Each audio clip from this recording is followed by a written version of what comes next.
Hello and welcome. My name is Darren Hardy. Bonjour et bienvenue, je m'appelle Darren Hardy et je suis l'éditeur du magazine Success. Tout d'abord, je tiens à vous féliciter. Si vous écoutez cet enregistrement audio, cela signifie que vous avez fait le premier pas vers un avenir meilleur. Vous avez décidé de devenir un entrepreneur. Alors, bravo! Lorsque j'ai demandé à Donald Trump quelle était la clé de la richesse, il m'a répondu avoir sa propre entreprise. Maintenant, je sais que vous êtes peut-être en train de douter, inquiet, vous demandant si c'est vraiment pour vous. Vous pensez probablement « Ai-je pris la bonne décision? Est-ce vraiment pour moi ?» Bien sûr, cela a peut-être marché pour d'autres, mais je ne suis pas sûr de pouvoir le faire. Vous pensez peut-être « Je ne suis pas comme lui ou comme elle. Je n'ai pas les compétences. Je ne connais pas les bonnes personnes. Je n'ai pas le temps. » etc., etc. Sachez simplement que ce sont des pensées tout à fait naturelles. Tout le monde ressent la même chose au tout début. Durant cet enregistrement audio, je vais atténuer chacune de vos inquiétudes et vous donner les compétences et le bon état d'esprit pour rencontrer un succès phénoménal en tant qu'entrepreneur. Je vais vous raconter un secret sur les personnes qui ont le mieux réussi dans le monde. Premièrement, ils ont tous un jour été une nouvelle personne, exactement comme vous, démarrant tout juste. Et deuxièmement, ils ont tous été nerveux, inquiets, si ce n'est pas totalement effrayés et terrifiés au début. Et oui, cela inclut Richard Branson, Donald J. Trump, le docteur Mehmet Oz, Maria Shriver, Tony Hawk, Anthony Hopkins et bien d'autres encore que j'ai eu la chance de rencontrer et interviewer. Alors, vous êtes en bonne compagnie. Et si vous ressentez l'un de ces sentiments, sachez que c'est normal et que cela fait partie du processus. Cela disparaîtra bientôt. Mais je veux aussi vous avertir, lorsque vous ressentez ce genre de sentiments, il est possible que votre esprit commence à vous jouer des tours pour, entre guillemets, vous protéger. Il commencera à inventer toutes sortes de choses qui ne vont pas, que ce soit votre affaire, les gens ou les circonstances et situations, dans le but d'apporter une justification solide au motif qui vous fera décider de ne pas vous lancer dans votre entreprise. Alors s'il vous plaît, écoutez mon avertissement, car cela va arriver. Mais maintenant, vous pouvez repérer cette tactique cachée de votre esprit et l'empêcher de vous faire mettre de côté les rêves et objectifs que vous avez pour votre vie. Rassurez-vous en sachant ceci. L'activité pour laquelle vous avez signé, des milliers de gens l'ont déjà fait et ont rencontré le succès, avec moins de préparation ou de bagages que vous. Aucune excuse formulée par votre esprit n'est valable. Ce ne sont que des tactiques de protection causées par la peur, n'y succombez pas. Et encore une fois, bienvenue dans votre passion future d'entrepreneur. J'ai hâte que, d'ici 3 à 5 ans, vous regardiez en arrière et disiez « Je me rappelle bien de mes débuts, ce que je ressentais et les batailles que j'ai dû combattre dans ma tête. Mais bon sang, je suis bien content de l'avoir fait. Regardez ma maison, ma famille, mon style de vie, ces photos de nos nombreuses vacances.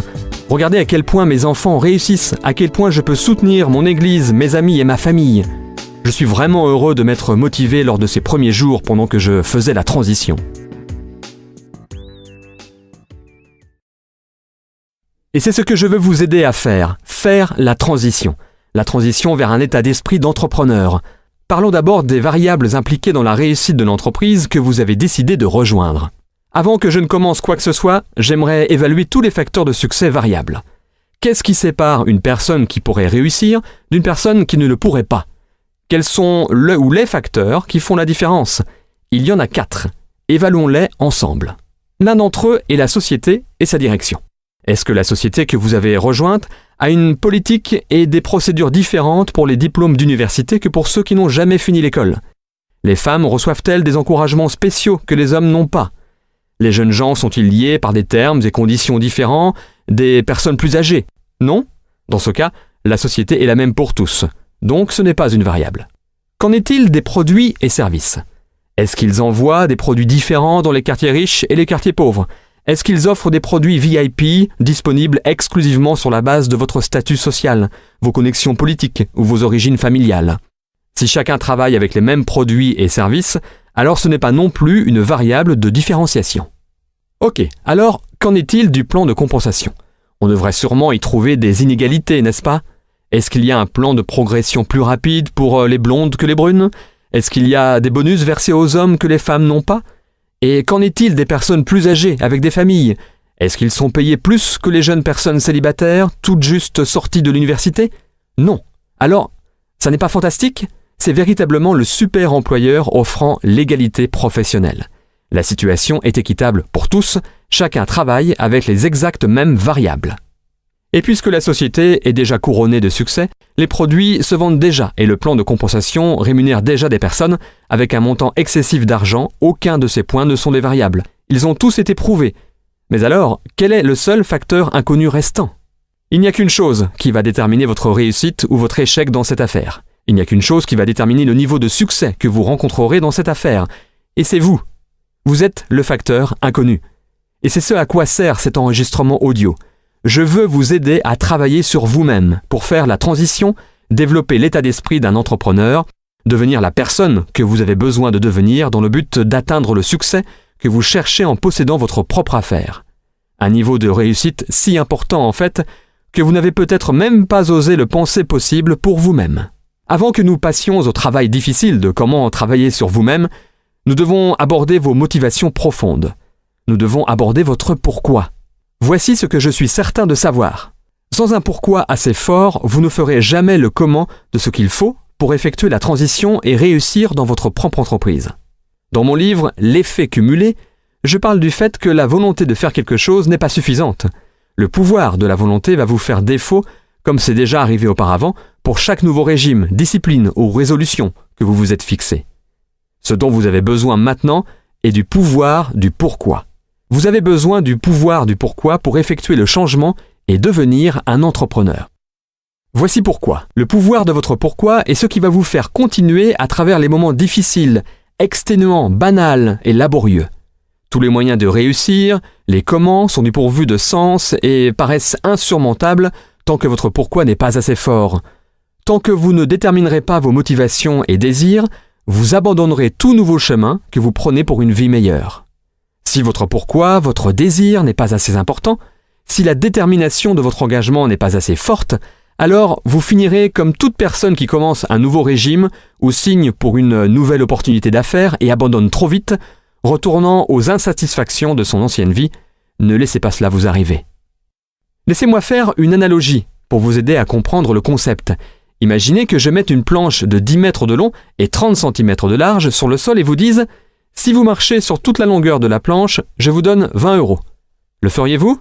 Bien sûr, c'est 20 € facilement gagnés. Mais que se passerait-il si je prenais cette même planche et en fasse un pont entre les toits de 2 bâtiments de 100 étages ? Et si je vous offre toujours 20 € pour marcher sur cette planche, le feriez-vous ? Vous me répondriez probablement « Aucune chance ». Cependant, imaginez que vos enfants soient sur le toit du bâtiment opposé et que ce bâtiment soit en feu. Les flammes les entourent et si vous ne traversez pas pour les sauver, ils périront certainement. Marcheriez-vous sur la planche maintenant ? Vous le feriez immédiatement, sans vous poser de questions, avec ou sans les 20 €. Maintenant, qu'est-ce qui fait que la première fois que je vous ai demandé de traverser sur la planche du haut des bâtiments, vous avez refusé, alors que la deuxième fois, vous n'avez pas hésité ? Les risques et les dangers étaient les mêmes. Qu'est-ce qui a changé ? Votre pourquoi a changé. La raison pour laquelle vous vouliez le faire. Vous voyez, lorsque la raison ou le pourquoi est assez important, alors vous êtes prêt à accomplir presque n'importe quel comment. Pour véritablement enflammer votre potentiel créatif et votre volonté intérieure, vous devez regarder plus loin que la motivation par des buts financiers et matériels. Ce n'est pas que ces motivations soient mauvaises, en fait, elles sont très bien. Je suis moi-même un amateur de belles choses, mais l'aspect matériel ne peut pas convaincre votre cœur, votre âme et vos tripes de rejoindre la bataille. Cette passion doit venir d'un endroit plus profond. Alors, la première chose que je peux vous défier de faire est de découvrir votre pourquoi. Pourquoi voulez-vous être un entrepreneur ? Pourquoi voulez-vous gagner plus d'argent ?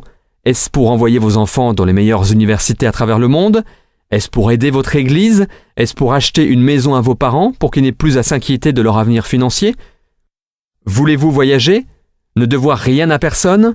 Avoir une indépendance financière totale et la paix d'esprit ? Pourquoi êtes-vous prêt à vous battre, à travailler jour et nuit ? Pour quelles raisons marcheriez-vous sur cette planche haute de 100 étages ? Ce que vous cherchez à révéler en vous est votre passion. À mon avis, et c'est aussi l'avis d'un grand nombre d'hommes et femmes d'affaires, les plus prospères sur la planète, c'est la découverte la plus importante que vous pouvez faire à propos de vous, la découverte de votre passion personnelle. Cela sera le carburant de votre moteur entrepreneurial. Cela insufflera de la vie dans vos buts, rêves et ambitions. Bien, maintenant que nous savons que c'est votre pourquoi qui propulsera votre moteur et que c'est la force émotionnelle de votre passion qui alimentera votre moteur au fur et à mesure que vous avancerez, Je dois vous aider à éviter ce que j'appelle les 5 pièges cachés de la création d'entreprise. Alors je vais vous indiquer ces 5 pièges et vous faire réaliser le changement de mentalité nécessaire pour ne pas y tomber.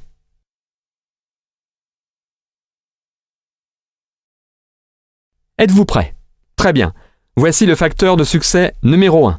Tout ce que vous avez accumulé en travaillant dur jusqu'à maintenant est inutile. Toutes les études que vous avez faites, votre CV, tous les prix que vous avez reçus, les titres que vous avez atteints durant l'ascension des échelons professionnels, tout ceci n'a aucune valeur dans votre réussite en tant qu'entrepreneur. En fait, je vais aller jusqu'à dire que ces facteurs de succès seront vos plus grands ralentisseurs dans votre capacité à réussir dans ce domaine. Pourquoi? Essentiellement parce que vous avez passé les dernières 10, 20, 30, 40 ou même 50 années à vous reposer sur ces forces que vous avez développées. Votre succès était basé sur à quel point vous faisiez bien les choses, à quel point vous vous présentiez bien, vendiez bien et réalisiez de bonnes performances. Votre procédure unique dans votre travail était votre arme secrète et votre avantage. L'affaire dans laquelle vous êtes maintenant n'est pas à propos de vous ou ce que vous pouvez faire. En fait, c'est le modèle opposé. C'est l'un des changements de mentalité les plus importants que je peux vous aider à faire pour vous aider à réussir dans cette entreprise. Votre carrière précédente était basée sur vos efforts, vos livrables. Cette nouvelle entreprise offre le modèle opposé. Ce n'est pas à propos de ce que vous pouvez faire, mais ce que vous pouvez modéliser et faire reproduire à des centaines, milliers et même dizaines de milliers de personnes. Vous êtes habitué à produire 100% des résultats grâce à vos efforts. La beauté de ce modèle est que vous pouvez gagner 1% des efforts de 100 personnes, si ce n'est pas 1% de 1000, 10 000 ou plus de personnes, au lieu de seulement 100% de vos propres efforts continus. Vous n'êtes plus le sujet, le modèle de duplication simple et facile l'est. Je sais que c'est un concept qui sera difficile à intégrer pour vous, car avant, votre modèle de réussite était construit sur les qualités uniques et dynamiques de vos compétences et procédés. Maintenant, l'objectif est le contraire.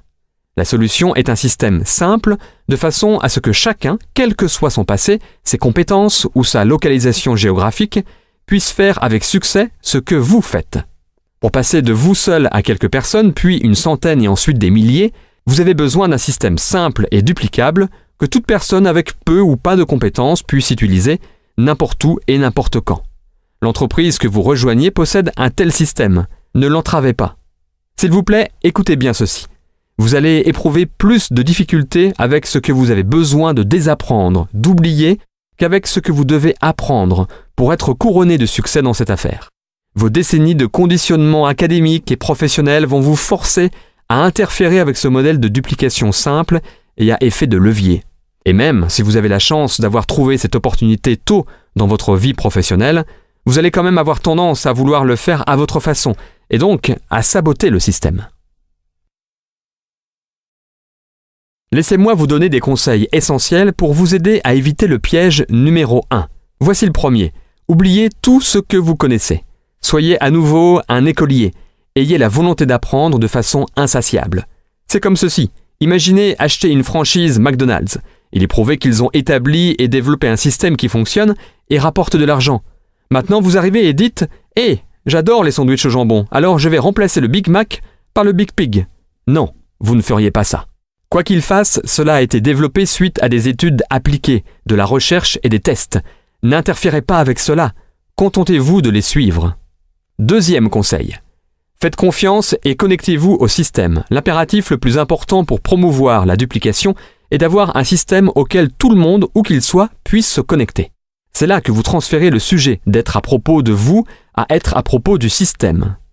Vous ne voulez pas faire tout le travail, déjà cela ne fonctionnera pas, et vous vous tuerez à essayer. Non, vous voulez que le système fasse tout le travail. Non seulement cela fonctionnera pour vous, mais cela marchera pour tout le monde. Et c'est là que la magie de la duplication entre en scène et envoie votre potentiel financier dans la stratosphère. Et tout cela est de plus renforcé par le troisième conseil. Utilisez les outils, n'en soyez pas un. L'entreprise a minutieusement développé et mis à votre disposition les meilleurs outils possibles. Ils ont collaboré avec les meilleurs experts et investi beaucoup d'argent pour créer des matériaux et documents conçus professionnellement, des CD, des DVD, des sites internet, des magazines, des brochures et d'autres encore qui racontent l'histoire de l'activité, de l'entreprise et de l'opportunité. Vous n'avez pas besoin de le faire, alors Ne le faites pas. Voyez-le de cette manière. L'outil est la publicité ou l'histoire du produit, du service et de la société. La société aurait pu payer des opérateurs de chaînes câblées, des stations de radio ou des journaux pour publier cette publicité, mais au lieu de cela, il vous donne l'opportunité de le faire. La société en bénéficie en ayant sa publicité réalisée par une source de confiance, crédible, vous, et pour vous, le bénéfice est que si la personne est intéressée, vous êtes payé, au lieu que ce soit des gens de la chaîne télé, de la station de radio ou du journal. Et pas seulement une fois, à chaque fois. Et pas seulement à chaque fois que vous montrez cet outil, mais à chaque effet de ricochet, effet viral qui part de ce point. Parlons donc du piège numéro 2, le manque de structure. À première vue, cela paraît être formidable. Vous êtes enfin libre. Vous n'avez plus à faire de navette pour aller au même endroit jour après jour et après jour. Vous n'êtes plus relégué à rester dans votre petit bureau à cloison ou enchaîné à votre bureau entouré par les 4 mêmes murs. Et il n'y a personne à qui vous devez dire oui, remettre des rapports ou qui est toujours là à vous surveiller. Vous n'avez pas besoin de téléphoner si jamais vous allez arriver en retard ou demander pour prendre des vacances ou même pour aller à un rendez-vous médical. Vous êtes libre. Vous pouvez faire ce que vous souhaitez lorsque vous le souhaitez et de la façon dont vous le souhaitez. Et pour le nouvel entrepreneur, c'est terrible. C'est terrible car c'est un territoire complètement étranger qui peut être incroyablement inconfortable. Tout au moins, les comportements, les disciplines et les systèmes de motivation personnelle et d'auto-responsabilisation ne sont pas développés. Pensez-y. Pour la plupart des gens, leur vie entière a été rigoureusement structurée. Lorsque vous étiez à l'école, on vous a dit combien d'unités vous deviez avoir pour obtenir tel ou tel diplôme. On vous a remis un programme avec des attentes précises, des délais stricts et vous étiez testé sur vos performances. Vos résultats vous étaient remis en noir sur blanc sur votre feuille d'examen. Lorsque vous avez quitté l'école et obtenu un emploi, on vous a dit où vous asseoir, quand vous y asseoir, pour combien de temps, quand aller déjeuner et quand revenir, et exactement ce que vous deviez faire lorsque vous étiez assis à cette place. On vous a remis un descriptif de poste et vous étiez redevable de rapports de progression réguliers. Et tout ceci sous l'œil vigilant et constamment ouvert de quelqu'un employé simplement pour vous surveiller ou, je cite, vous superviser. Ces comportements, formations, conditionnements et routines ont été développés sur 10, 20, 30, peut-être même 40 ou 50 ans. Vous pouvez voir pourquoi, lorsque tout ceci est supprimé et que le nouvel entrepreneur se tient debout, sans toute cette rigoureuse structure, il peut paniquer ou être totalement improductif. Il essaie de convertir la table de cuisine en un bureau. Ses collègues de travail sont le frigo, la télé, le canapé ou les enfants qui ont toujours besoin de quelque chose et qui ont maintenant un domestique toujours disponible.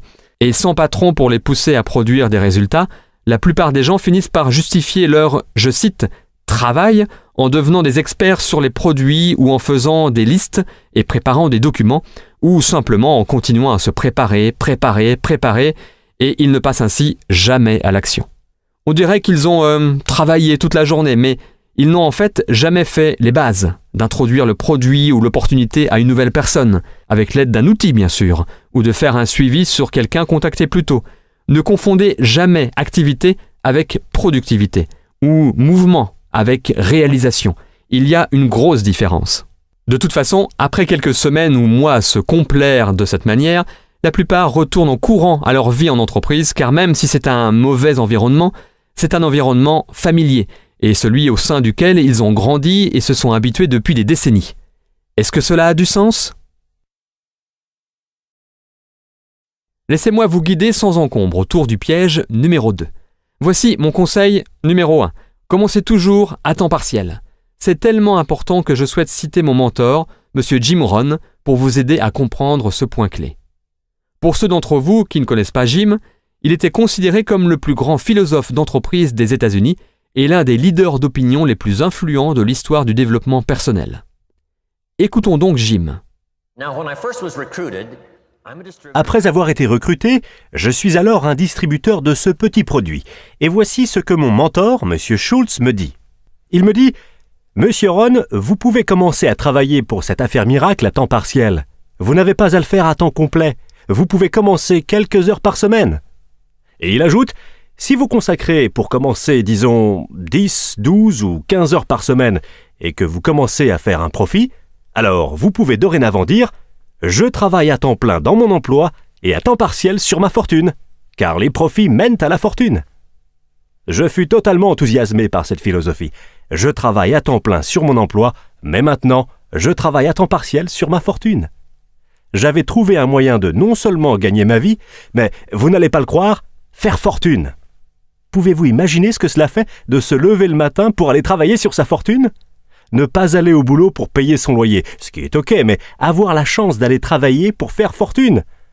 Alors je me suis dit, à l'heure actuelle, je travaille à temps partiel sur ma fortune et j'ai un emploi à temps plein. Mais je ne vais pas attendre longtemps avant de travailler à temps plein pour faire fortune. Pouvez-vous imaginer ce que ma vie va être ? Maintenant, je vais vous dire quel était mon premier but lorsque j'ai commencé.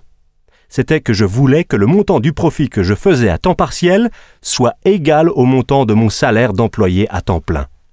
Cela s'appelle la magie du temps partiel.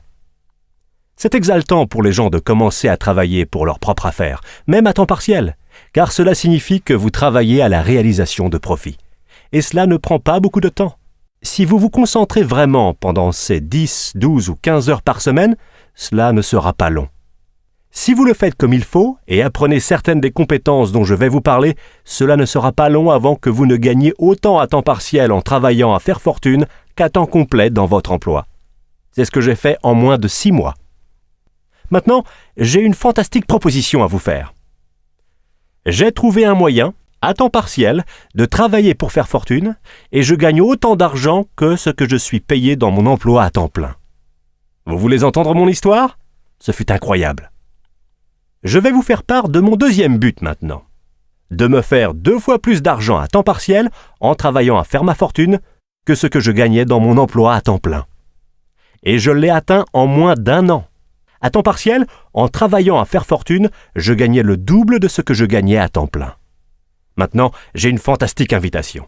J'ai trouvé un moyen, grâce à une opportunité unique, de travailler à temps partiel à faire fortune et je gagne maintenant 2 fois plus qu'en étant employé à temps plein. Vous voulez entendre mon histoire ? Est-ce que vous pensez que quelqu'un va répondre « Non, je m'en fous de ton histoire ». Bien sûr que non.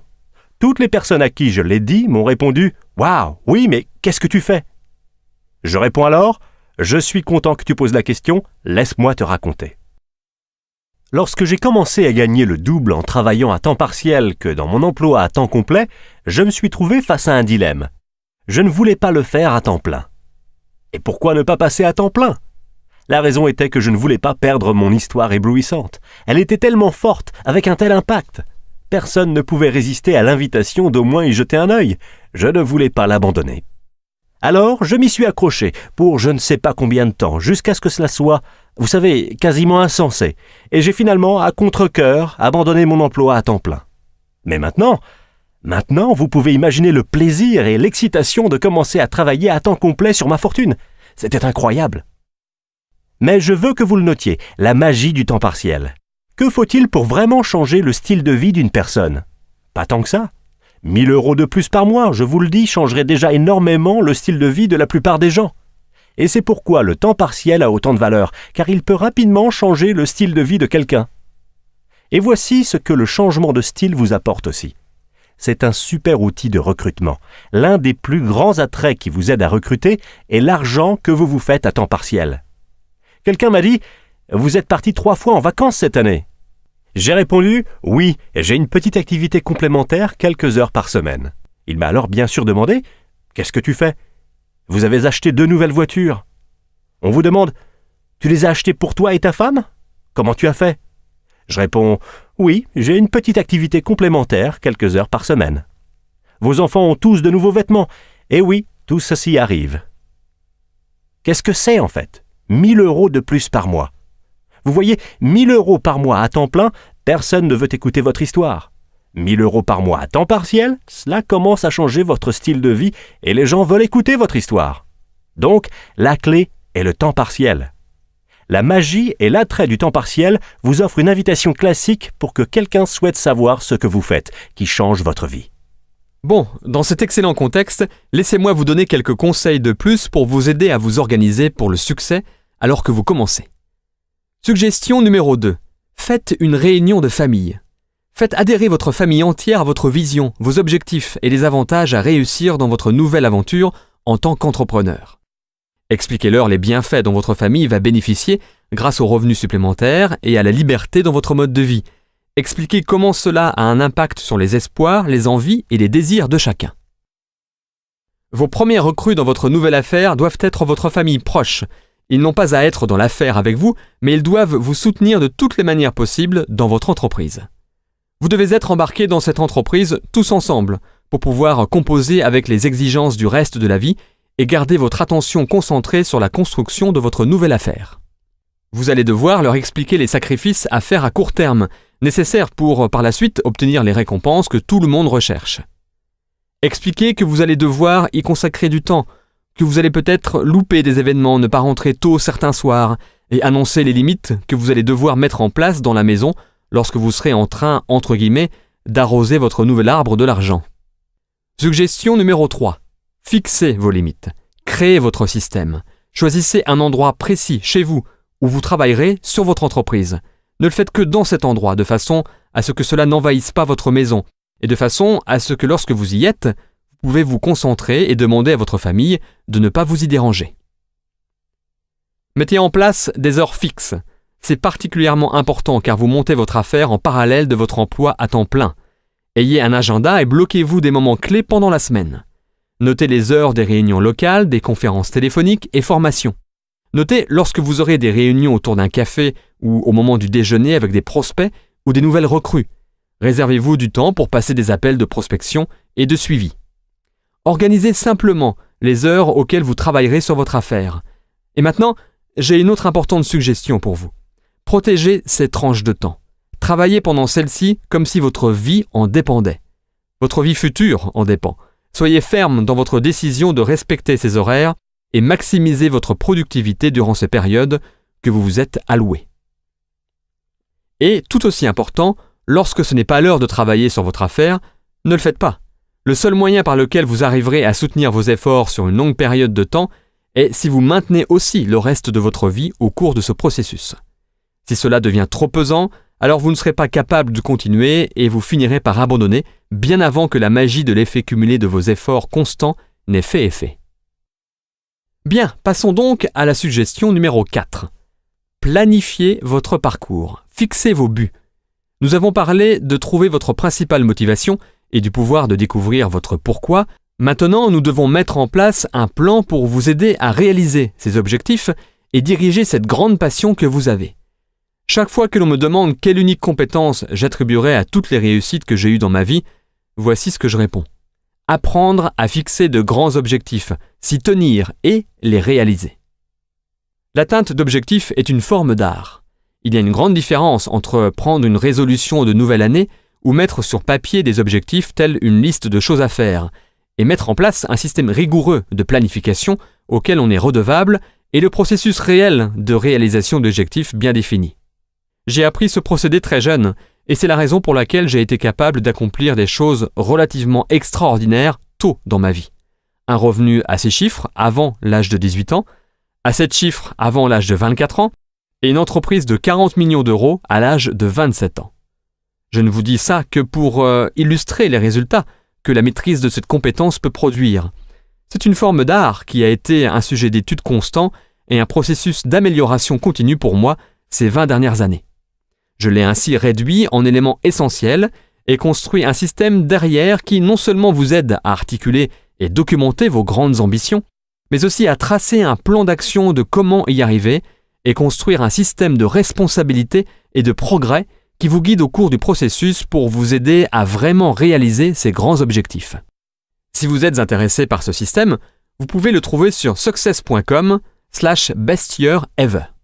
Si vous vous procurez un exemplaire, je peux vous promettre qu'il va devenir le livre le plus important que vous allez avoir sur vous chaque jour, et non pas pour ce que j'y ai écrit, mais pour ce que vous allez y écrire. Ce sera le livre qui héberge votre pourquoi et la collection de vos passions et motivations profondes pour vouloir réussir, persister et mener à bien cette aventure. Maintenant, grâce à ce chemin en or menant à vos objectifs, votre organisation hebdomadaire pour toujours aller de l'avant et l'environnement étant déterminé pour accomplir les actions à prendre, nous vous avons fait éviter avec succès le piège numéro 2. Et cela mène directement au piège numéro 3, l'engagement. Comme je l'ai mentionné en parlant du piège 2, les plus grands avantages de cette nouvelle aventure en sont aussi les plus grands dangers. Voici le problème. Il est trop facile de se lancer dans cette affaire. Il n'y a pas beaucoup de sacrifices à faire. Comme Warren Buffett, un investisseur connu, le dit, on ne met pas sa peau en jeu. Vous ne risquez rien, même si je ferais remarquer que votre avenir entier, votre future liberté financière et émotionnelle sont en jeu, mais cela ne semble jamais être suffisant. Vous devez risquer vos finances pour obtenir l'attention des gens. Et c'est là que réside le problème. Cela ne coûte pas cher de se lancer dans cette affaire. Si on y entre facilement, on en sort aussi facilement. C'est pourquoi cette activité a souvent une porte-tambour évidente. Mais l'activité n'est pas le problème, les gens sont le problème. Ou plus exactement, leur manque d'engagement est le problème.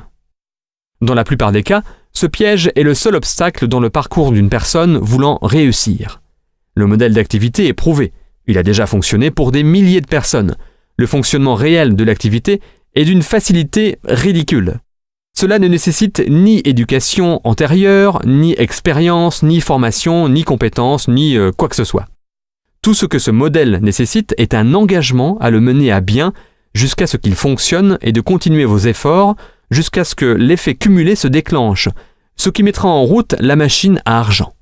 Mais pourtant, peu de gens prennent l'engagement de persévérer, alors que c'est aussi simple que cela. La meilleure définition de engagement que j'ai entendue jusqu'à présent est « l'engagement est de faire la chose que vous avez dit que vous alliez faire, bien après que le sentiment ressenti lorsque vous l'avez dit vous ait quitté ». Je vous préviens, à l'heure actuelle, vous êtes peut-être tout feu tout flamme à propos de cette entreprise. Vous vous dites « jamais, jamais je n'abandonnerai tant que je n'ai pas réussi ». Mais ce sentiment va finir par s'estomper.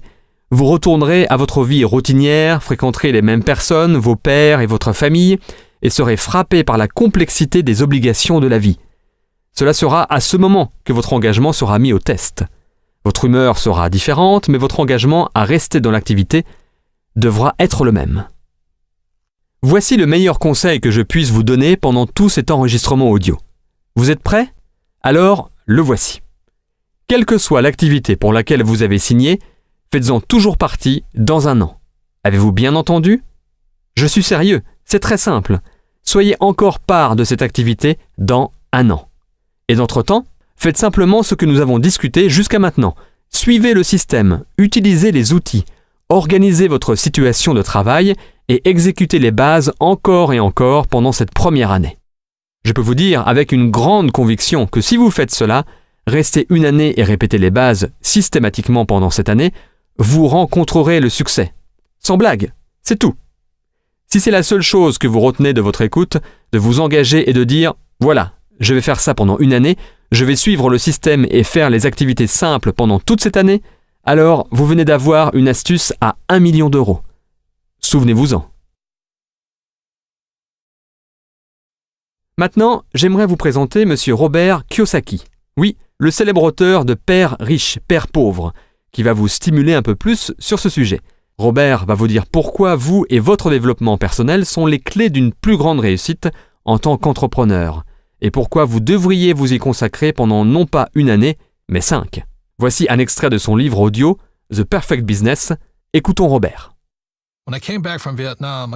Lorsque je suis rentré du Vietnam, à nouveau, mon père pauvre m'a dit « Retourne à l'école ». Et pour une raison que j'ignore, cela ne me paraissait pas la chose à faire.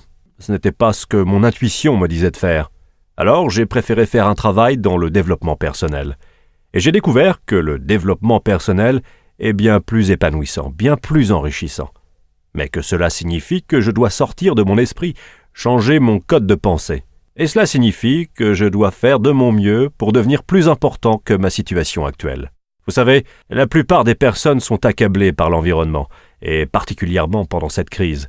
Les gens perdent leur emploi, ils manquent d'argent, bref, le monde les écrase. Le développement personnel signifie que vous devenez plus important que vos problèmes. Si vous avez des dettes, vous devez devenir plus important que votre dette. Si vous ne devenez pas plus important que votre dette, alors vous ne résoudrez jamais le problème. Si vous gagnez, disons, 40 000 euros par an, alors vous devez devenir plus important que ces 40 000 euros par an. Et ça, c'est ce que le développement personnel est. Dans les entreprises traditionnelles, ils diront toujours « Eh bien, il faut vivre en dessous de vos moyens. Vous savez, être heureux d'avoir un emploi. Et puis, Vous savez, l'année prochaine, on vous augmentera peut-être de 2%, mais seulement si vous faites ce que l'on vous dit. Ce n'est pas du développement personnel. Cela s'appelle de l'esclavage personnel. Vous devenez un esclave de l'entreprise. Si c'est ce que vous voulez faire, restez-y. Ayez une bonne vie. Ce n'est pas ma vie. J'avais besoin de devenir plus important que mes problèmes.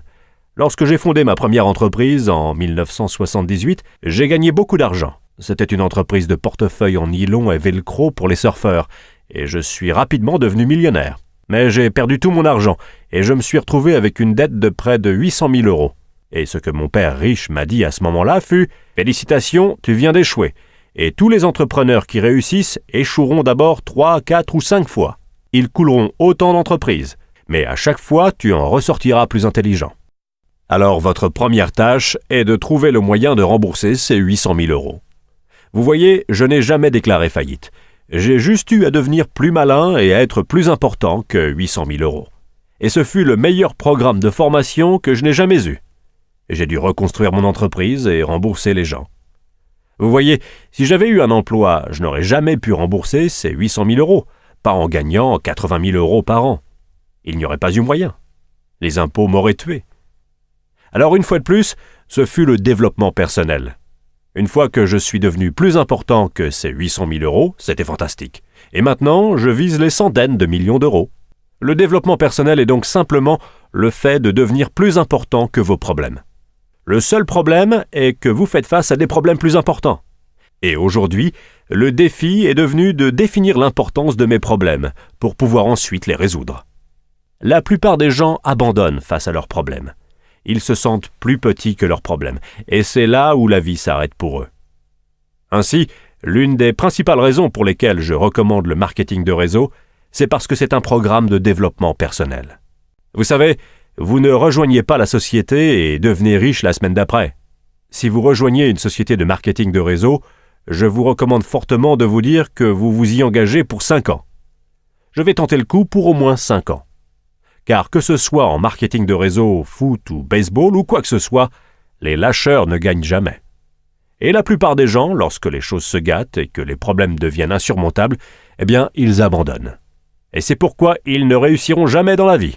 Le marketing de réseau est véritablement un groupe de soutien composé de personnes qui vous souhaitent le meilleur. Mais vous avez aussi à donner le meilleur de vous-même. Et c'est pourquoi je vous dis de considérer un engagement de 5 ans et de faire de votre mieux pendant ces 5 ans.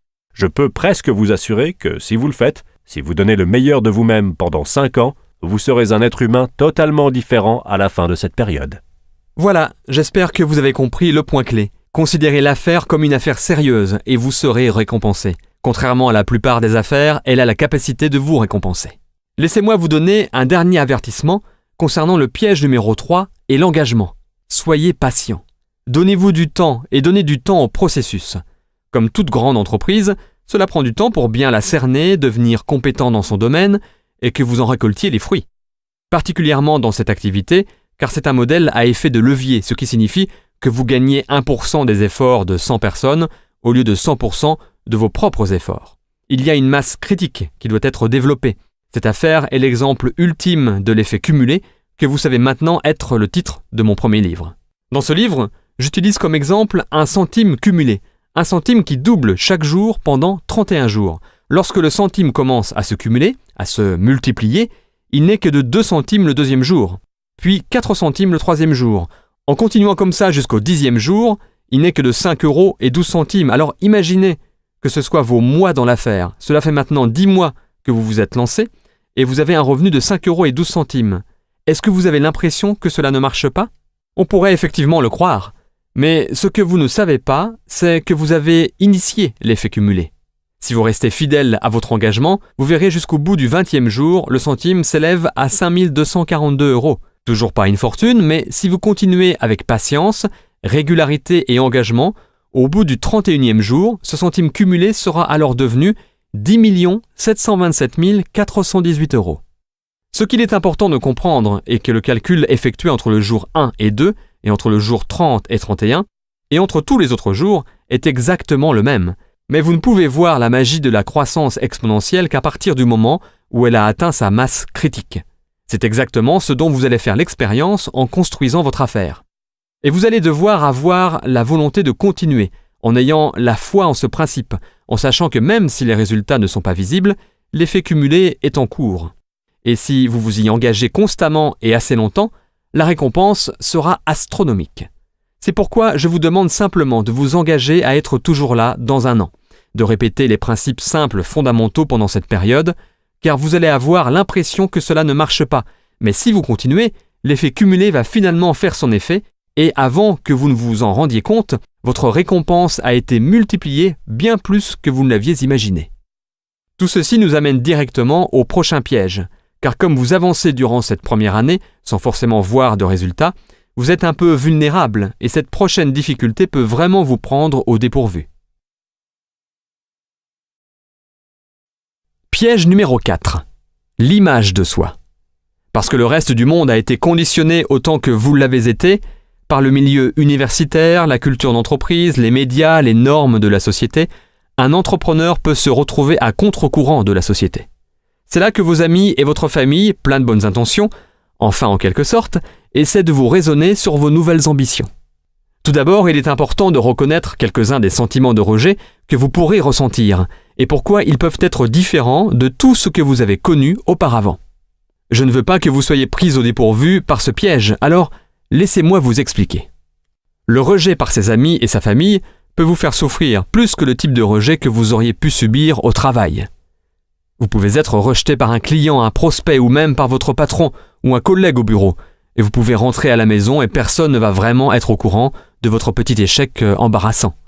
Mais quand les amis et la famille vous rejettent ou rejettent votre nouvelle entreprise, cela devient plus personnel et public.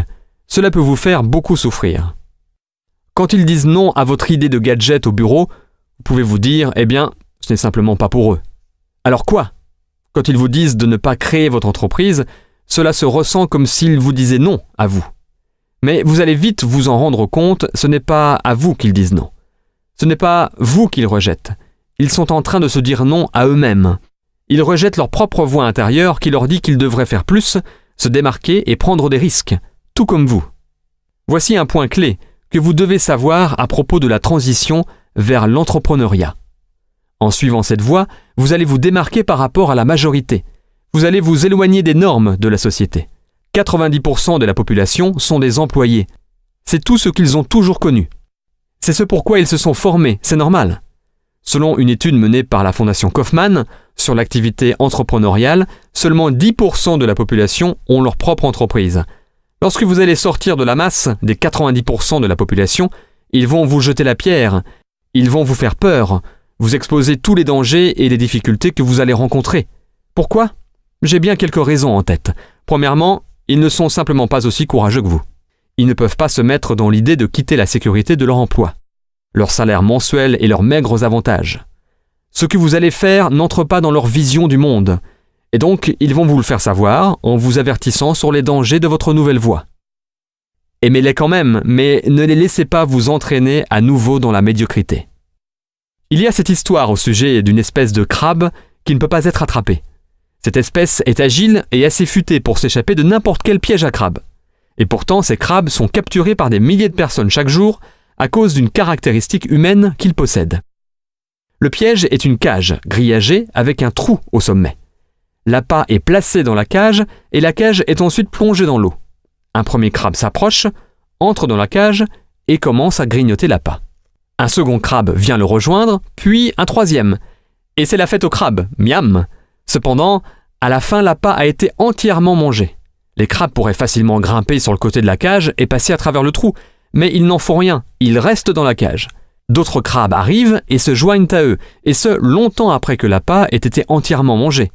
Si l'un des crabes se rend compte qu'il n'y a plus aucune raison de rester dans la cage et tente de s'enfuir, les autres crabes vont se liguer contre lui et l'empêcher de sortir. Ils vont sans cesse le faire tomber du côté de la cage. S'il persiste, les autres vont lui arracher ses pinces pour l'empêcher de grimper. S'il persiste encore, ils vont le tuer. Les crabes, par la force de la majorité, restent ensemble dans la cage. La cage est hissée et c'est l'heure du dîner sur la jetée. La principale différence entre ces crabes et les êtres humains est que les crabes vivent dans l'eau alors que les êtres humains vivent sur Terre. Quiconque a un rêve, un de ceux qui pourraient le sortir de ce qu'il associe à un piège, doit se méfier des autres habitants de ce même piège. Maintenant, les crabes humains n'ont pas pour habitude d'utiliser la force physique. Même s'ils ne sont certainement pas au-dessus de la violence, ils n'en ont généralement pas besoin. Ils ont des méthodes plus efficaces telles que les insinuations, le doute, les railleries, les moqueries, les sarcasmes, le mépris, les ricanements, le dénigrement, l'humiliation, les taquineries, le mensonge et des dizaines d'autres tactiques qu'ils utiliseront pour vous retirer vos pinces ou détruire vos rêves. Méfiez-vous des crabes autour de vous, satisfaits de rester dans le piège et voulant vous garder avec eux. Deuxièmement, vous leur renvoyez une mauvaise image d'eux-mêmes. Vous êtes comme un miroir géant pour eux et vos actions sont reflétées vers eux. Ils savent qu'ils devraient faire ce que vous êtes en train de faire, mais ils ont peur. Ce que vous faites leur renvoie une mauvaise image d'eux-mêmes parce qu'ils ne sont pas en train de faire ce qu'ils devraient. Au lieu de faire comme vous, il est plus facile pour eux de se moquer de vous, d'essayer de vous convaincre que ce que vous faites est stupide, idiot, mauvais ou fou, dans l'espoir que vous abandonnerez et que vous reviendrez avec eux, la majorité, de telle sorte qu'ils n'auront plus à vous voir et à se sentir mal dans leur peau. Il est important de réaliser que leurs commentaires en disent plus long sur eux-mêmes et sur leurs peurs faisant surface due au fait que vous sortiez de la masse que sur vous et ce que vous faites. Aimez-les quand même, mais ne les laissez pas vous entraîner à nouveau dans la médiocrité. Un collègue dans une précédente entreprise que j'avais créée m'a parlé d'un article qu'il a lu il y a quelque temps. Cette réalité a changé ma vision de l'importance de l'opinion des autres. Cet article dévoile que lors d'un enterrement, une moyenne d'environ 10 personnes pleurera. J'ai pensé, quoi ? Vous voulez dire que je peux travailler dur toute ma vie en essayant de satisfaire les autres et qu'à la fin seulement 10 personnes pleureront ? Cela devient pire. L'article révèle que la première chose qui déterminera le nombre de personnes qui viendront au lieu de sépulture, cimetière ou crématorium, avec le cortège funèbre, est le temps qu'il fera dehors. Il a été constaté que s'il pleut, plus de 50% n'iront pas au cimetière. J'ai trouvé cela horrible en fait. Ce n'est pas la façon dont vous vivez votre vie qui sera le facteur numéro 1 déterminant, mais le temps qu'il fera dehors. Quand j'ai entendu ça, ma vision tout entière sur le fait de vivre pour obtenir l'approbation ou les faveurs des gens a changé. À ce moment précis, je ne me suis plus soucié de ce que les gens pouvaient penser de moi et s'ils m'approuvaient ou approuvaient ce que j'étais en train de faire. Leur rejet n'avait plus aucun pouvoir, en particulier si je pensais qu'ils ne feraient même pas partie des 10 personnes qui pleureraient. Plusieurs fois avant d'appeler un prospect ou suite à un rejet de sa part, je me demandais « Est-ce que cette personne pleurerait à mon enterrement ?» Et la plupart du temps, la réponse était « Je doute qu'il traverse même la rue pour y aller. Pourquoi je me soucie de ce qu'il pense alors ?» C'est une manière très libératrice d'y penser. Et la vérité est que nous passons trop de temps de notre vie à s'inquiéter sur le fait d'être rejetés par les autres alors que ces personnes ne viendraient même pas à votre enterrement. Et même s'ils viennent, ils ne pleureront probablement pas. Et s'ils viennent et qu'il pleut, ils vont probablement abandonner le cortège funèbre aussi. Je vous laisse prendre conscience de cette réjouissante perspective. Ne laissez pas les gens qui n'ont pas d'importance être importants. Et ensuite, il y a l'excellent conseil de notre ami John Addison. Ne jamais accepter les conseils de personnes qui ont plus foiré que vous. C'est une bonne philosophie de vie à suivre. Steve Jobs a dit quelque chose de très beau dans son discours d'ouverture à la promotion de diplômés de 2005 de l'université de Stanford, qui était tout juste 1 an après qu'il ait été diagnostiqué avec un cancer du pancréas et qu'on lui avait donné 3 à 6 mois à vivre, délai qu'il a dépassé bien sûr. Permettez-moi de vous le répéter ici, citation. Votre temps est limité, alors ne le perdez pas à vivre la vie de quelqu'un d'autre. Ne soyez pas prisonnier du dogme, ce qui consiste à vivre d'après les réflexions d'autres personnes. Ne laissez pas les opinions des autres étouffer votre voix intérieure, cœur et intuition. Quelque part, ils savent déjà ce que vous voulez réellement devenir. Et cela nous amène gracieusement à notre dernier piège potentiel. Et c'est donc le piège numéro 5. Le produit que vous allez vraiment partager, c'est vous. C'est une importante distinction à comprendre. Vous voyez, quand vous êtes à votre travail, vous accomplissez une tâche. Cela peut être programmateur informatique, directeur marketing, directeur des systèmes ou ingénieur réseau, peu importe. Quand vous entrez dans votre monde du marketing, l'idée qui est en fait une idée fausse est que vous devez mettre en avant le produit ou le service de l'entreprise, ou l'opportunité d'affaires, ou la liberté financière, ou la santé, ou l'espoir, ou plein d'autres choses encore. Mais ce que vous devez réellement mettre en avant, c'est vous. Et c'est une réalité effrayante pour la plupart des gens. Vous voyez, dans le monde de la présentation de produits, et plus particulièrement dans le monde du recrutement, vous êtes dans un monde d'attraction. Lorsque vous parlez aux gens de ce super produit ou de cette super opportunité, ils vous regardent plus qu'ils ne vous écoutent. Et il se demande, est-ce que je veux ce que cette personne a? Est-ce que je veux être comme cette personne? Est-ce que je veux me présenter comme cette personne se présente à moi? Est-ce que je veux que mes amis et ma famille me voient comme je vois cette personne? À ce moment, vous êtes le panneau d'affichage, la brochure et le poster de ce produit et de son entreprise. À quoi l'entreprise ressemble si vous vous regardez dans le miroir? La réponse à cette question est ce que vous voulez constamment améliorer. Vous voyez, ce n'est pas ce que vous dites qui donne du pouvoir et de l'influence à vos mots, c'est qui vous êtes derrière ces mots qui leur donne du pouvoir. C'est une importante distinction parce que les gens sont constamment en train de se demander quoi dire. Ils pensent que c'est le script qui importe. Ce que vous dites a en fait très peu à voir avec votre capacité à influencer et séduire. Permettez-moi de vous donner un exemple parfait. Le plus grand recruteur dans le monde a eu l'un des pires scripts imaginables. Je veux dire, si vous étiez un scénariste, vous le trouveriez épouvantable. Voici ce qu'il a dit. « Suivez-moi. » C'est tout. C'était son script de recrutement en entier. Mais il a été efficace. Pourquoi? Ce n'était pas par rapport à ce qu'il a dit, c'était par rapport à qui il était. Son nom était Jésus de Nazareth. Et sa réputation était bien plus importante que les mots qu'il a employés. Pensez-y un instant. C'est vrai aussi pour vous. Il y a des personnes dans ma vie qui, si elles m'appelaient et me disaient « suis-moi », je les suivrais sans poser de questions. J'ai confiance en qui elles sont à ce point-là. Et puis, il y a d'autres personnes dans ma vie qui, peu importe ce qu'elles disent, elles pourraient me faire la plus brillante, divertissante, émotionnelle, psychologique et virtuellement stimulante présentation imaginable, qu'il n'y aurait aucune chance que je les suive. Je suis sûr que vous connaissez aussi des personnes comme ça. C'est pour cela que votre développement personnel est aussi crucial dans la réussite de la création de votre entreprise.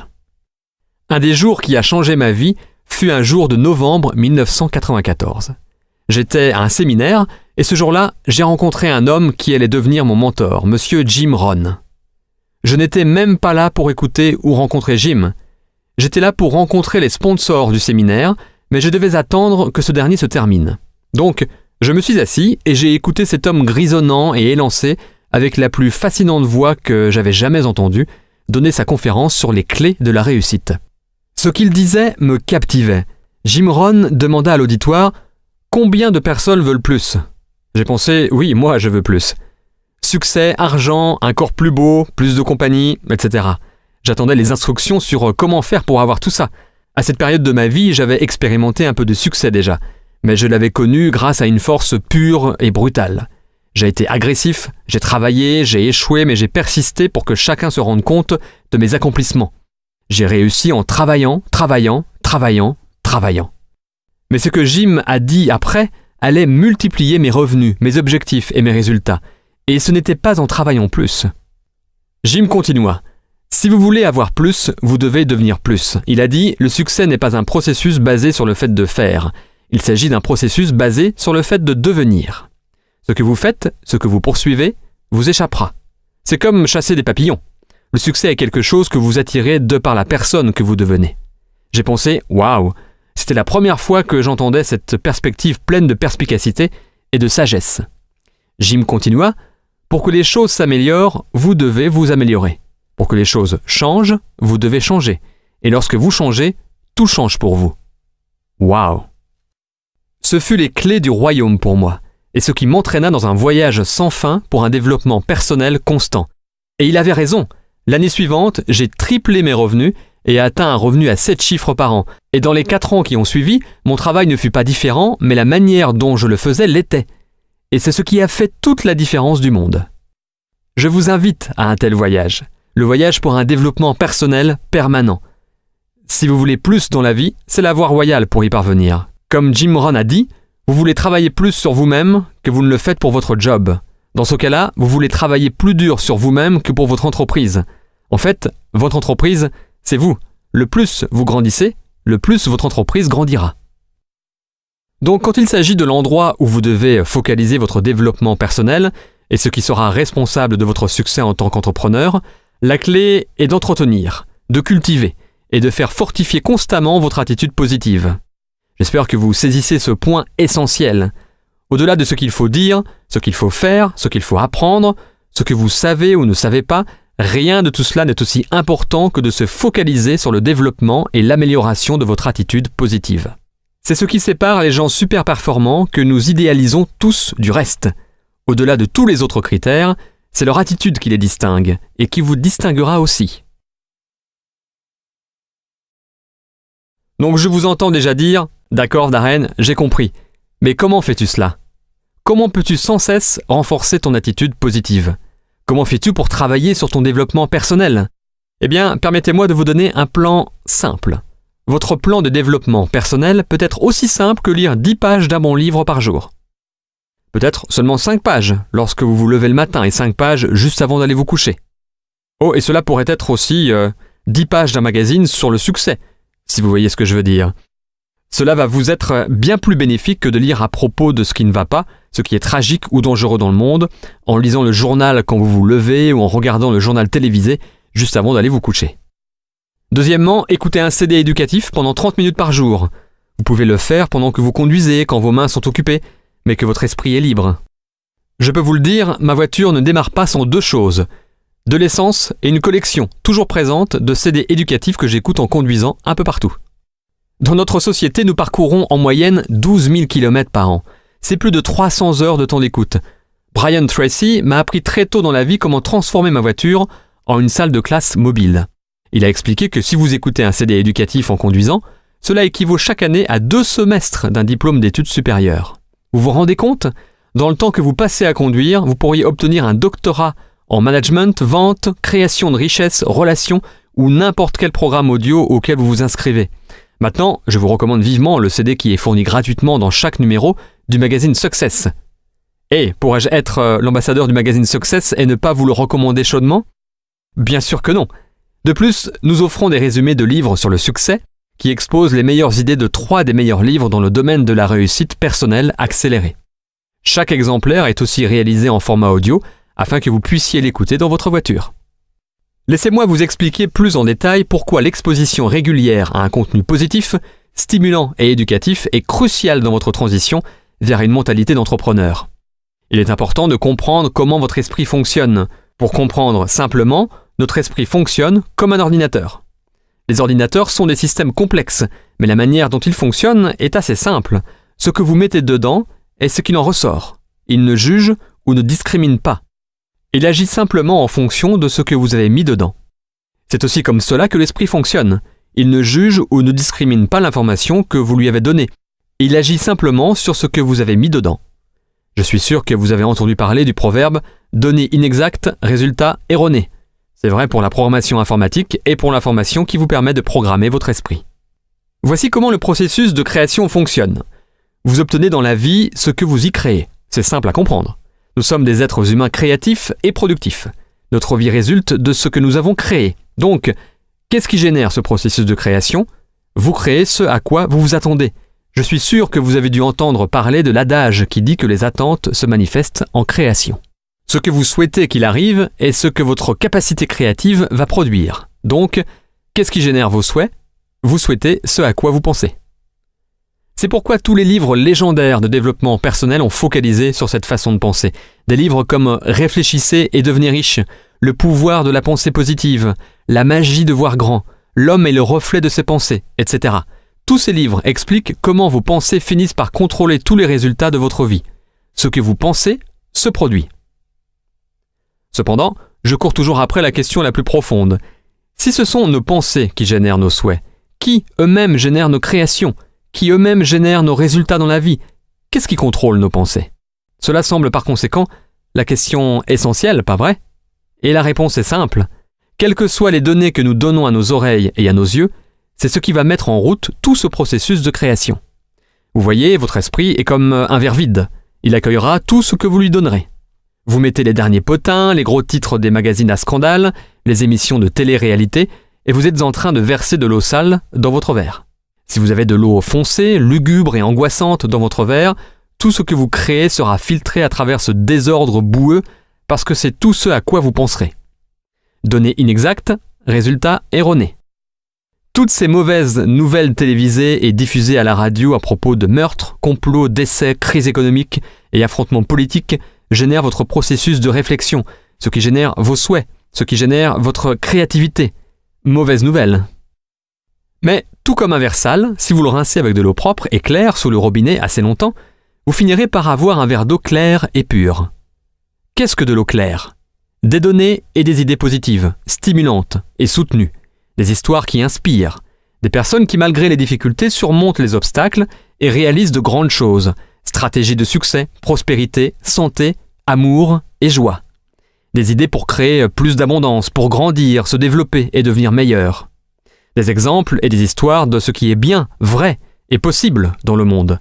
C'est pourquoi nous travaillons si dur ici, au magazine Success. Nous voulons vous apporter ces exemples, ces histoires, et les points clés que vous pouvez utiliser pour améliorer votre vision du monde, vous-même et les résultats que vous créez. C'est aussi pourquoi je lis plusieurs pages de quelque chose de stimulant et d'éducatif le matin et le soir, et que j'écoute des CD de développement personnel dans ma voiture. Je nettoie mon verre et je nourris mon esprit. Est-ce que cela me donne un avantage par rapport au gars qui se lève et lit le journal le matin ou écoute la radio pendant son trajet aller-retour à son travail et qui regarde les news le soir avant d'aller se coucher ? Bien sûr que cela m'en donne un. Et vous pouvez en avoir un aussi. Maintenant, écoutez ça.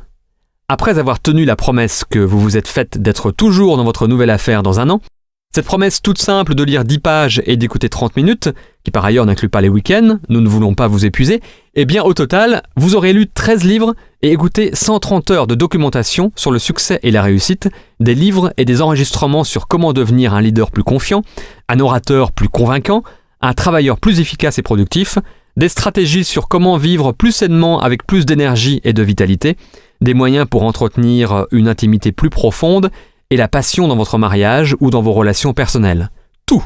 Imaginez l'impact que toute cette éducation peut avoir sur qui vous êtes et comment vous vous présentez au monde, plus particulièrement à vos amis et à votre famille et à ceux avec qui vous communiquez tous les jours.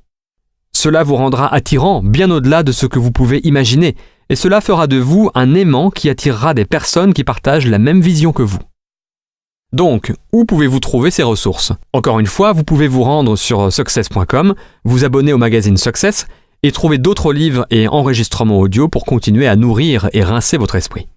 Comme je l'ai mentionné auparavant, je vous recommande tous les enregistrements audio de Jim Rohn, et plus particulièrement mon livre et son enregistrement audio « L'effet cumulé ». Vous pouvez également vous inscrire en ligne pour recevoir Les Graines du Succès, qui est gratuit et offre des super idées, des conseils et des avis inspirés dans votre boîte de réception chaque jour. Si vous voulez une liste complète de toutes mes ressources préférées sur le développement personnel, vous pouvez les trouver sur mon blog darrenhardy.success.com.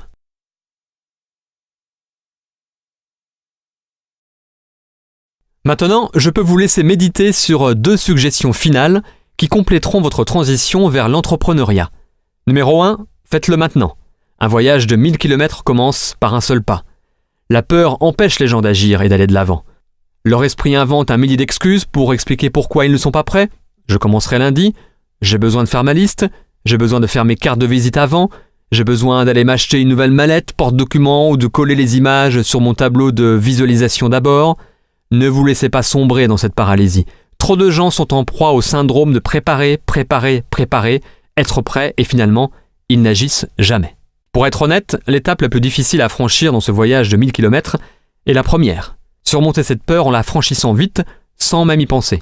Simplement, mettez votre corps en avant et sans en prendre conscience, votre pied droit se posera devant vous et empêchera votre chute. Ensuite, sans hésitation, mettez votre corps en avant une fois de plus et votre pied gauche surgira pour vous rattraper. Mais ne vous arrêtez pas là. Vous commencez à bouger, mettez votre corps en avant une fois encore et waouh, votre pied droit est encore là. C'est un miracle. Même si vous trébuchez et tombez, au moins, vous avez avancé. Vous avez accompli le plus dur dans ce voyage de 1000 km. Vous avez commencé. Vous souvenez-vous de vos cours de physique ? La loi sur l'inertie de Newton, oui ?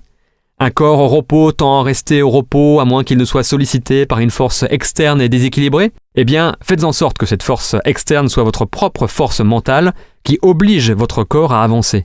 Je vous promets que vos pieds vous empêcheront de chuter. Maintenant, la seconde loi de Newton entre en jeu. Un corps en mouvement tend à rester en mouvement. Et oui, vous avez réussi où 90% des gens échouent. Commencez. Napoléon Hill a une fois demandé à son auditoire quel est le nombre moyen de fois qu'une personne essaie d'accomplir un objectif avant qu'elle n'abandonne. Après que son auditoire ait essayé de deviner plusieurs fois, il donnera la réponse. Moins d'une fois. La plupart des gens abandonnent avant même d'avoir essayé. Même s'ils veulent améliorer leur vie, augmenter leur salaire, accomplir plus, la plupart des gens répondent avec « « je ne peux pas » dans leur tête et abandonnent avant même d'avoir essayé. Donc, avant que votre bonne volonté ne disparaisse, agissez immédiatement. Il faut commencer quand les émotions sont élevées et les intentions fortes. Maintenant est le moment. Jim Rohn a écrit « Sans un sentiment d'urgence, le désir perd de sa valeur. Il est maintenant temps d'agir. » Non, je suis sérieux. Maintenant. Pas la semaine prochaine, demain ou même un peu plus tard aujourd'hui. Quand vous aurez fini d'écouter cet enregistrement, je veux que vous agissiez. Prenez le produit et partagez-le avec 3 personnes maintenant. Utilisez n'importe quel support. Un enregistrement, un DVD, un magazine, une conférence téléphonique, une conversation enregistrée en ligne, un site internet, peu importe, et montrez-le à 3 personnes aujourd'hui.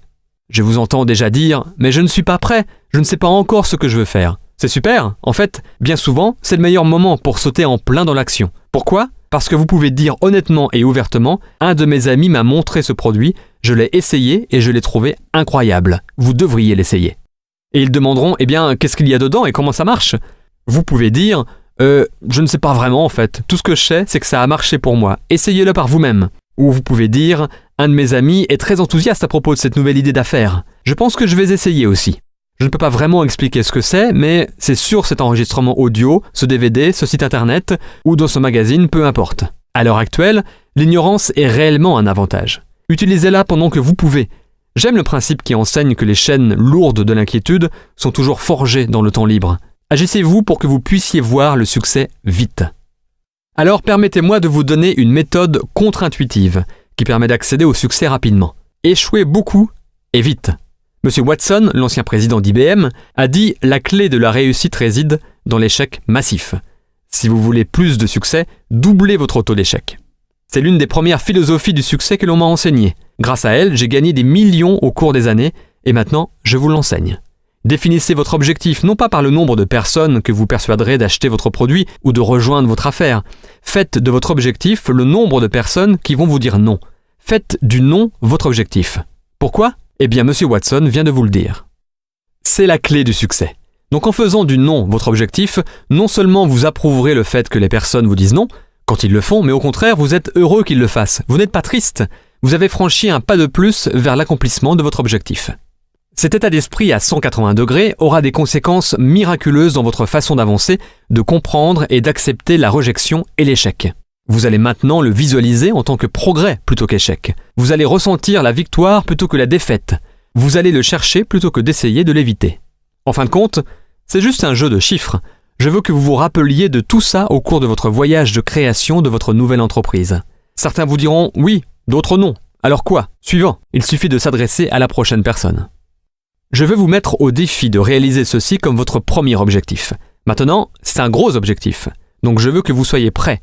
Vous pouvez le diviser en 2 ou en 4 si vous voulez seulement la moitié ou le quart de succès. Mais si vous voulez vraiment briser l'inertie, ne vous défilez pas à la ligne de départ, mais au contraire, enjambez-la. Je vous mets au défi de faire ça. Êtes-vous prêts ? Très bien. Allez trouver 10 personnes qui vous diront non dans les 7 prochains jours. Cela peut être non merci, pas moyen, vous avez perdu la tête, c'est non, ou simplement non. Mais les peut-être ne comptent pas. Pour réussir votre objectif, vous devez obtenir 10 non, fermes et certains. Faites ce que Jim Rohn a dit. Conviez-les à être l'un des 7 sur 10 qui vous disent non. Comme ça, vous pouvez garder la loi de probabilité, la loi des moyennes en mouvement. Donc pour faire ça, je suppose que vous allez devoir vous présenter à environ 30 personnes dans les 7 prochains jours, car 20 d'entre elles seront toujours en train de bavasser alors que vous effectuerez le processus de suivi. Vos présentations doivent être de qualité, ce qui implique que vous devez réussir à mettre le produit ou le support dans leurs mains. Un enregistrement, un DVD, un magazine, une conférence téléphonique ou d'autres supports professionnels que l'entreprise vous a fournis. Ensuite, demandez « Voulez-vous l'acheter ?» ou « Voulez-vous avoir ce que je vais avoir ? Je vais vraiment bien réussir, que ce soit avec ou sans vous. Voulez-vous me joindre ou pas ?» C'est tout. Allez chercher 10 personnes qui vous répondront non au cours de ce processus. C'est probable que quelqu'un dise « Oui, je veux ça » ou « Oui, je vous suis ». Mais ce n'est pas l'objectif, juste un bonus intéressant. L'objectif est de récolter 10 non. Très bien, maintenant, faites-le. Cela pourrait être le défi le plus important que vous ayez jamais relevé. Non pas qu'il soit très gros ou même difficile, mais il y a une part de magie incroyable dans le fait d'agir pour soi-même, dans le fait d'avancer et de surmonter assez d'échecs pour remporter assez de victoires et avoir la chance de continuer ainsi chaque jour. Ce processus de commencement pourrait faire la différence dans votre transition vers l'entrepreneuriat, qui dans 1, 2 ou 5 ans pourrait être la raison du pourquoi vous avez un style de vie si abondant, avec une autonomie financière et une liberté de temps, le plaisir de voyager autour du monde et d'apporter une contribution significative à d'autres personnes et organisations dont vous vous souciez. La manière dont cette aventure se terminera pour vous dépend beaucoup de comment elle a commencé. Commencez maintenant. Et voici le dernier ingrédient que vous devez incorporer pour réussir votre transition vers l'entrepreneuriat. C'est un des ingrédients clés que j'ai pu observer chez toutes les personnes qui ont accompli de grandes choses et que j'ai eu la chance de rencontrer. Et c'est cela, détermination. J'adore cette citation de Benjamin Disraeli. « Rien ne peut résister à la volonté humaine lorsqu'elle est prête à mettre en jeu jusqu'à son existence pour atteindre son but. » Cela veut simplement dire « je vais le faire ou je vais mourir ». Waouh! Rien ne peut venir entraver votre chemin avec ce genre de conviction. Je veux que vous visualisiez votre nouvelle entreprise, votre nouvelle affaire, comme une montagne dans votre vie, avec une mentalité « ça y est ». Maintenant, quand vous aurez terminé d'écouter cet enregistrement audio et commencerez à parler de votre affaire aux gens, ou leur parler de cette montagne que vous allez escalader, vos amis et votre famille bien intentionnés vont vous dire « Quoi? Tu es fou! Tu ne sais pas comment escalader les montagnes, c'est trop dangereux. Tu devrais rester à ton travail. Tu es chanceux d'avoir un emploi dans ce climat économique. Tu ne devrais pas partir escalader des montagnes. Descends de cette montagne. » Et vous allez devoir les regarder droit dans les yeux et leur dire « Je vais au sommet. » Vous allez commencer à escalader cette montagne et les autres vont venir vers vous et vous dire « Tu sais, j'ai entendu dire que cette montagne n'est pas bonne. J'ai entendu dire que d'autres ont essayé de l'escalader et qu'ils sont tombés et se sont fait très mal. Tu ne devrais pas escalader cette montagne. Tu vas sûrement tomber et te faire mal aussi. Reste prudent et descends de cette montagne. » Et vous allez devoir les regarder droit dans les yeux et leur dire « Je vais au sommet. » Vous allez continuer d'escalader votre montagne et à nouveau, les autres vont venir vous voir et dire « Eh, tu sais, si tu veux vraiment escalader des montagnes, tu ne devrais pas escalader cette montagne. Elle est trop rocheuse, trop glissante, trop dure. Et cela va prendre beaucoup trop de temps. Tu devrais rester ici avec nous et escalader cette montagne. C'est plus facile, plus rapide.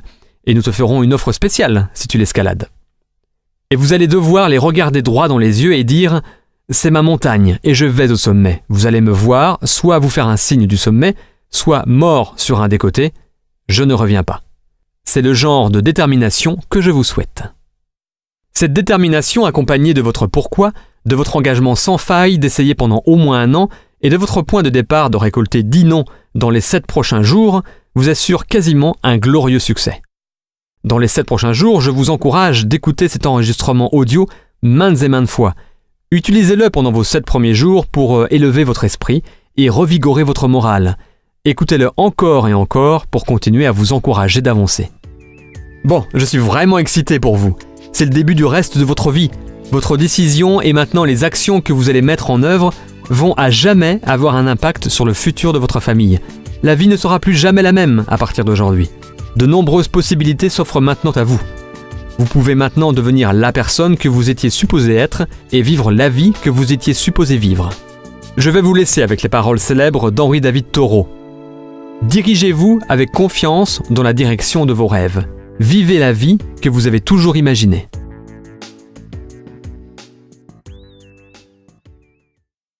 Le magazine Success tient à remercier Jim Rohn International et Robert Kiyosaki pour l'utilisation des enregistrements.